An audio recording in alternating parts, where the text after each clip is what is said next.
Is known to anyone in Baltimore over a certain age, and that is Michael Olesker. And Michael has just published Front Stoops in the 50s, Baltimore Legends Come of Age from Johns Hopkins University Press. A lot of what has gone on here, at least in my generation of writers and photographers, did start in the late 70s with the city paper. And the city paper sent me to do a story on the block back in 1977. And I didn't know much about the block, but I thought maybe this guy, Michael Olesker, did. And because he wrote about these characters all the time, and I grew up reading the News American, as all good working class families in Baltimore did. The Sun was for the snooty snoots, you know. But my Polish grandmother read the News American, and I learned about this guy, Michael Olesker. So this was when the old News American building still faced Pratt Street. What was it? Pratt and what, Michael? What was the... Was that at the end of Guilford, where Guilford crosses over south, and Pratt, and there was no guard, there was no desk. I just sort of wandered in. I go up to, what floor was the newsroom? To the 3rd floor, and I asked for Mr. Olesker, okay? And the first thing he tells me is, don't call me Mr. Olesker. And I've been calling him Mr. Olesker ever since. But sometimes, I swear to God, I'm on the city desk of the Baltimore Sun. This old Highlandtown hun calls up. She's pissed off. She goes, I want to talk to that Michael Olesker. I give you Michael Olesker. Michael will be signing and selling his book after tonight's event. After Michael will take a little break.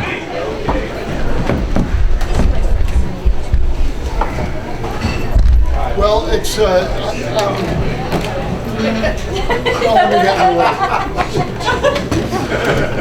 Project. The book is called Front Stoops in the 50s, Baltimore Legends Come of Age. The premise is that the 50s did not end on time, that they ended November 22nd, 1963, 50 years ago, in just a couple of days. Decades don't really begin and end on time.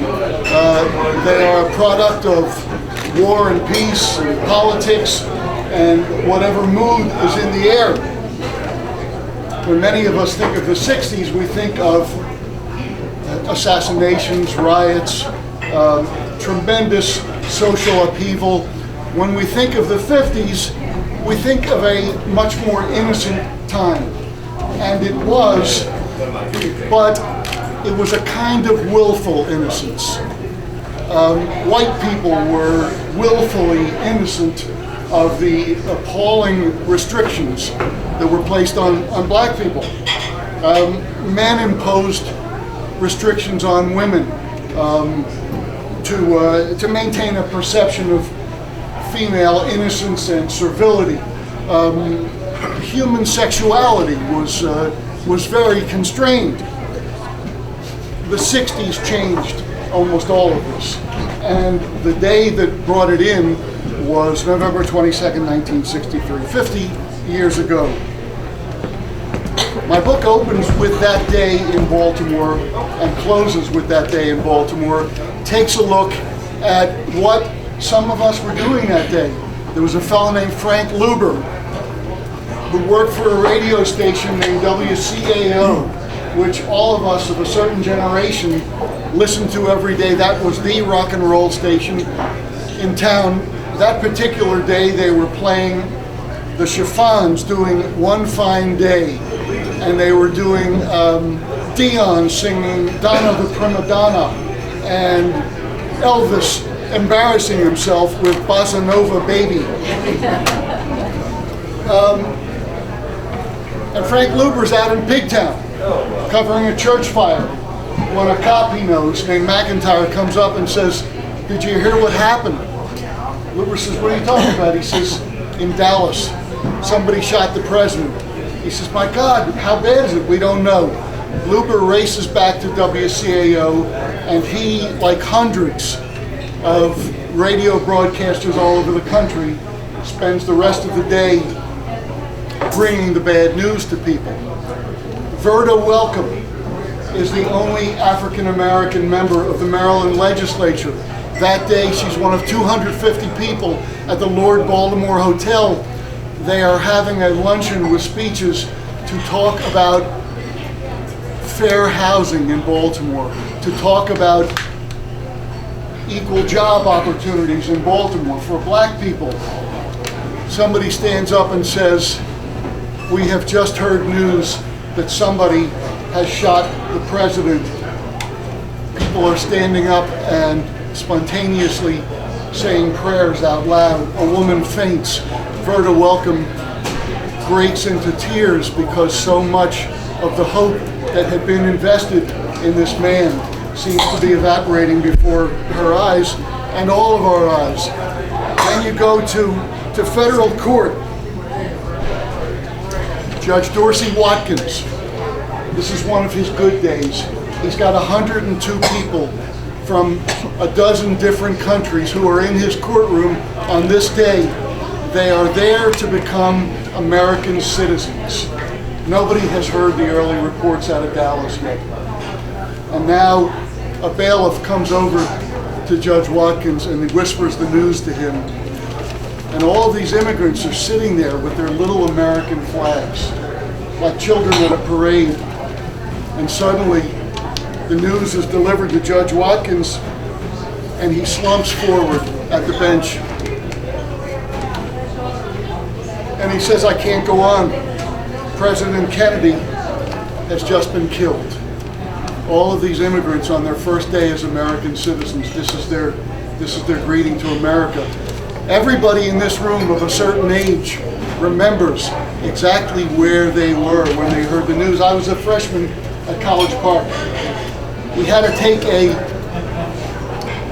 lecture on personal hygiene. All freshmen had to take. And I walk in and the other guys in the class are whispering, "What's going on?" Early reports out of Dallas. We don't know how bad it is, but apparently there's been a shooting. The president may have been shot. The instructor walks into the room and he says in this sneering voice, "Everybody just sit there. I've got a lecture to deliver, and when I'm finished, then you can find out whether or not the president's dead." And we sat there like sheep because it was our last moment of innocence. We had been raised in the 50s to respect authority figures. Now the 60s arrive, and boy, are we going to change all of that. The 60s arrived that day, but a lot of stuff that erupted in the 60s had been simmering just below the surface in the 50s. And a lot of the really interesting players who profoundly affected America were here in Baltimore. There was a little girl named Nancy D'Alessandro, whose father was mayor all across her school years in the 50s. She grows up to become Nancy Pelosi, to become the third most powerful politician in America, to become the first woman Speaker of the House. Nobody in the 50s could have imagined such a thing. Women weren't powerful politicians. There were virtually no women in Congress. 3% of the country's lawyers were women. 4% of the country's doctors were women. There were no assistant state's attorneys in Baltimore who were women until the early 60s. No judges who were women in Baltimore till the early 60s. Can you imagine such a thing? Women had no power. And here is this woman. I went down to interview Nancy Pelosi. The real influence was not her father. It was her mother. In days before we heard the term women's liberation, this was a liberated woman who had an army of women who worked behind the scenes at Tommy D'Alessandro's campaigns, who ran a lot of those campaigns. And she is the woman who taught Nancy D'Alessandro, Nancy Pelosi, that women can have just as much intelligence, just as much muscle as any man. Other girls her age were reading movie magazines to find out all about Tab Hunter's love life.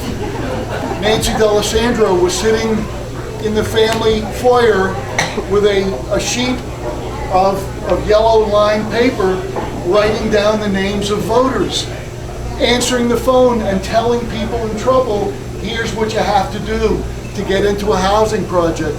Here's what you have to do to get onto welfare. She's 11, 12 years old. She's learning these things all over. And I said to her when I went down to interview her, she said, even though my mother was a very liberated woman, she really wanted to protect me. And she really wanted me to become a nun. And I said, can you picture yourself as a nun? She said, no, a priest maybe, because that's where the power is. She said, but my mother told me that she wanted me to be a nun. I said, do you remember that conversation? She said, which conversation? I said, the conversation where she told you she wanted you to become a nun. She said, sure, I remember it. It lasted 15 years. So little things like this were going on in Baltimore. There was a kid who lived over in West Baltimore, half a block over off of Fulton Avenue. Fulton Avenue was the racial dividing line in West Baltimore. Whites on the west side of Fulton Avenue, blacks on the east side. Here's this little Jewish kid named Jerry Lieber, whose mother has a grocery store half a block off Fulton Avenue. She sends him out to make deliveries from her little grocery store. She sends him across Fulton Avenue, where he begins to hear kids on street corners and in hallways and in apartments. They are standing under street lamps at night. He hears them singing. They seem to be ad-libbing a new kind of language. Bop, shoo-bop, shaboom, shaboom. What the hell kind of language is this? It electrifies him. It is, of course, the very beginnings of doo-wop. And I spoke to him about a year before he died. He moves out to California in his teens. He meets a kid named Mike Stoller. They start writing songs. They write a song that is a modest hit for a blues singer named Big Mama Thornton. It's a modest hit, it fades away. Lieber's partner, Mike Stoller, goes off on his honeymoon. He's on the Andrea Doria. You remember that ship?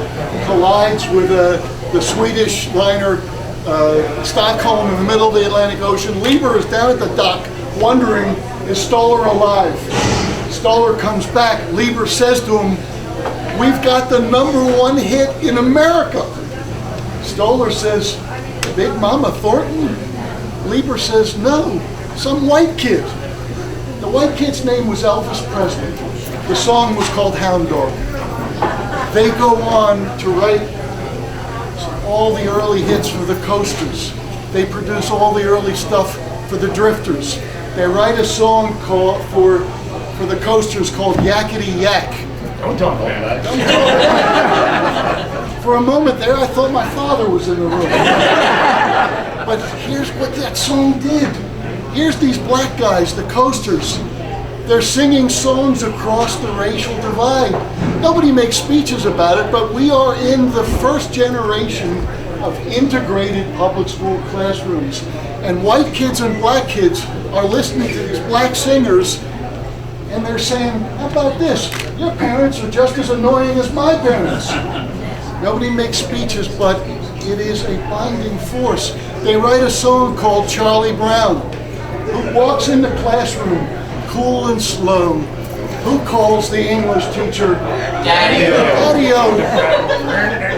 Again, it's the first generation of integrated classrooms. Who wouldn't want a cool kid like Charlie Brown? So on some level, the black kids who the white kids knew nothing about before, you know, these kids are cool. I like this. Charlie Brown could be a guy in our newly integrated homeroom.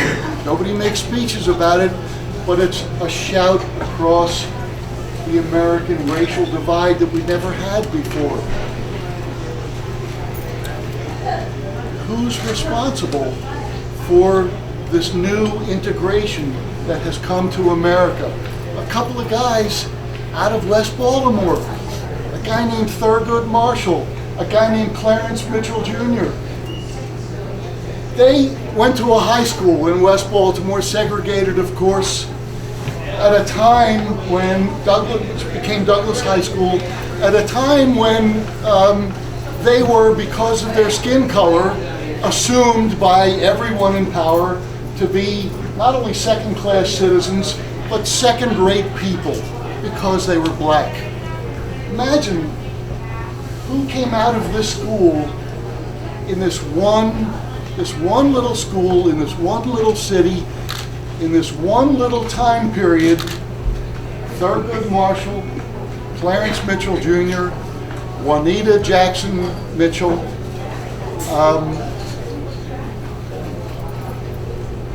Ann Wiggins Brown. You know that name? She had a pretty good singing voice. She was the original Bess in Porgy and Bess. Avon Long, who becomes the original Sport and Life in Porgy and Bess. And one other classmate of theirs you may have heard of, who had a pretty good career also, another classmate, a fellow by the name of Cab Calloway. All of these people in this one school, in this one tiny era, in this one city in Baltimore. So what happens? Thurgood Marshall and Clarence Mitchell grow up and they change the face of America. Clarence Mitchell becomes known in his role as a lobbyist for the NAACP, becomes known as the 101st Senator for the lobbying that he does and what he does in terms of changing integration in Baltimore. And Thurgood Marshall, all he does is take to the Supreme Court the 1954 case that finally integrates public schools. And there sits Thurgood Marshall in the Supreme Court that day when Chief Judge Earl Warren begins to read the decision announcing that they have in fact voted to integrate the schools. And here's Thurgood Marshall, and he's listening and he's thinking, yeah, this sounds like it's going the right way. And he's looking around at all these people in this room, some of them from the African American press. And he's looking at them, these guys, these women who grew up themselves in segregated second-rate schools. And as these reporters are taking notes, he sees the tears coming out of their eyes because their world is changing now. And they vote the Supreme Court to integrate the schools. And now it's the following fall. And what happens in Baltimore schools? Clarence Mitchell Jr. has a son, Kiefer Mitchell. A nephew. A son, Kiefer Mitchell. And Kiefer Mitchell, they want to integrate Gwynns Falls Park Junior High School because he's been going to a school that is strictly second rate, doesn't have what he needs. And outside of Gwynns Falls Park Junior High School is this huge throng of people screaming, "Go back to Africa. We don't want you here. Go home." Thousands, hundreds at least. So many people that vendors are walking around selling things. And they're screaming, "Go back to Africa." And Clarence Mitchell stands there, one man against the horde. And he holds up a sign. And that sign says, "I'm an American too. I'm an American too." And all of this comes out of Baltimore, comes out of the city of Baltimore in the 50s. And of course, these are just some of the people in the book. Barry Levinson's there, talking about how as a kid he goes to the movies. He sees a movie called Marty, where he heard dialogue that he thought was the greatest dialogue he ever heard. What do you want to do tonight, Marty? I don't know. What do you want to do tonight, Angie? It was people talking like people, actors talking like people instead of talking like actors. And from that, you get a scene in Diner saying, "You're going to eat that whole sandwich or what?" Actors talking like people. And you get a guy like Kenny Wasteman, you know that name? Also a kid out of Baltimore. He produces a show called Grease, which brings us back to the 50s. Also out of Baltimore, a woman who became known as the most hated woman in America, Madeline Murray, who took God out of our opening exercises in the public schools. So all of these people and more are in this book. For me, it was a delight.